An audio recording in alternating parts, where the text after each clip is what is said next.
અમે 15 વર્ષથી બીજેપી પક્ષની સેવા કરી છે અને અંતે અમને કાપી નાખવામાં આવ્યા છે.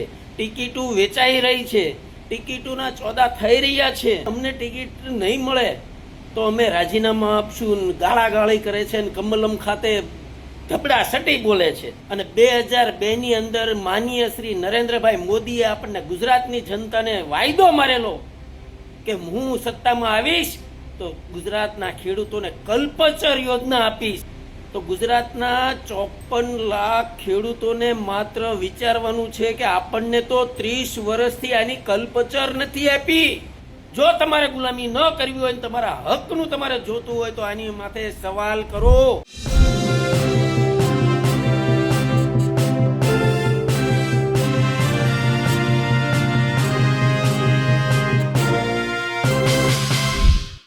સ્થાનિક સ્વરાજની ચૂંટણીઓમાં સ્થાનિક આગેવાનો, સામાજિક આગેવાનો ભાજપથી નારાજ દેખાય છે, તો સાથે ખેડૂત આગેવાનો પણ નારાજ દેખાઈ રહ્યા છે. એક ખેડૂત આગેવાન છે, તેમનું કહેવું છે કે 30 વર્ષથી ભાજપ સત્તામાં છે પણ કલ્પસર યોજના સાકાર કરી શકી નથી અને ક્યારે થશે એ પણ કહેવું મુશ્કેલ છે. સ્વાભાવિક છે, ખેડૂતોની પીડા છે એટલે તેઓ પણ આવીને વાત કરી રહ્યા છે અને ભાજપને ઉખેડી ફેંકવાની વાત કરી રહ્યા છે. નમસ્કાર, હું છું ચિંતામણી પુત્રહિલ પટેલ. સ્વાગત છે આપનું અમારા આ કાર્યક્રમમાં. જે રીતે આ ખેડૂત આગેવાન કહી રહ્યા છે કે ભાજપ હોય, કોંગ્રેસ હોય, કે જો ભાજપની અંદર સેન્સ પ્રક્રિયા થતી હોય અને 10-10 વર્ષથી લોકોને ટિકિટ ન મળે, નવા લોકોને ટિકિટ મળે, એવા લોકો શું કરવાના છે? એ સિવાય ખેડૂતો માટે ભાજપે શું કર્યું તેવા સવાલો ઊભા કરી રહ્યા છે. આવો સાંભળીએ આ ખેડૂતો આગેવાન શું કહી રહ્યા છે. દોસ્તો, હું છું નરેશ વિરાણી. જય હિન્દ, વંદે માતરમ. ગુજરાતની 6 કરોડ જનતાને હું આજ કહેવા માંગુ છું કે તમે છેલ્લા 2 દિવસના જે કાંઈ ચૂંટણીલક્ષી ખેલ જોયા એ જુઓ, સમજો, વિચારો. કેમ કે જે નેતા બનવા નીકળ્યા છે અને જેની 15 વર્ષથી બીજેપી સરકારના પક્ષની અંદર સેવા કરી છે, 15 વર્ષથી, આ એમના મંતવ્યો છે, મારા નથી. ઇન્ટરવ્યૂ હું જોઉં છું ન્યૂઝ ઉપર કે જે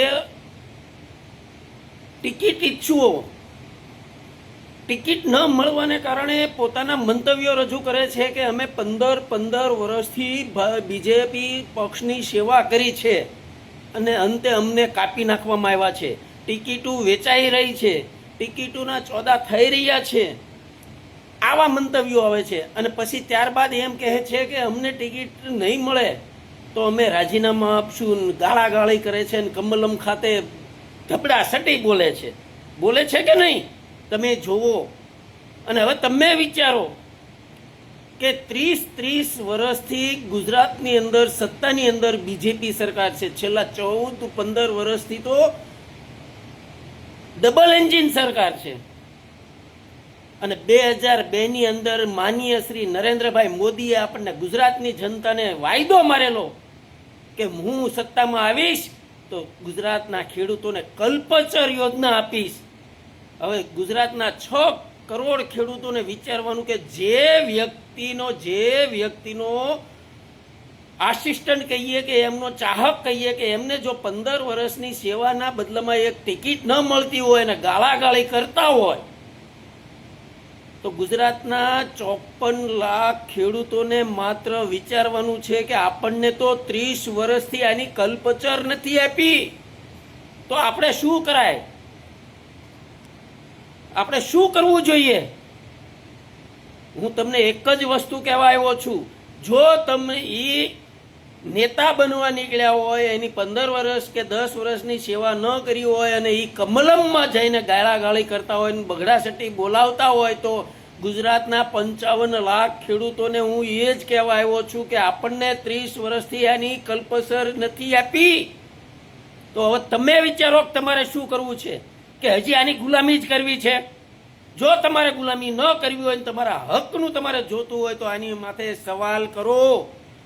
આને વિચાર કરવા માટે મજબૂર કરો અને બોલો.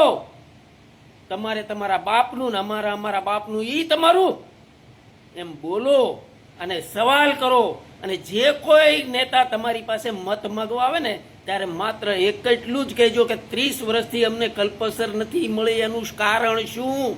હરેક બજેટની અંદર કલ્પસરના નામે બજેટ ફાળવવામાં આવે છે, તો એ પૈસા જાય છે ક્યાં? સવાલ કરો દોસ્તો, તો તમારો હક જીવતો રહેશે. બાકી તમારે વિચારવાનું. જય હિન્દ, વંદે માતરમ.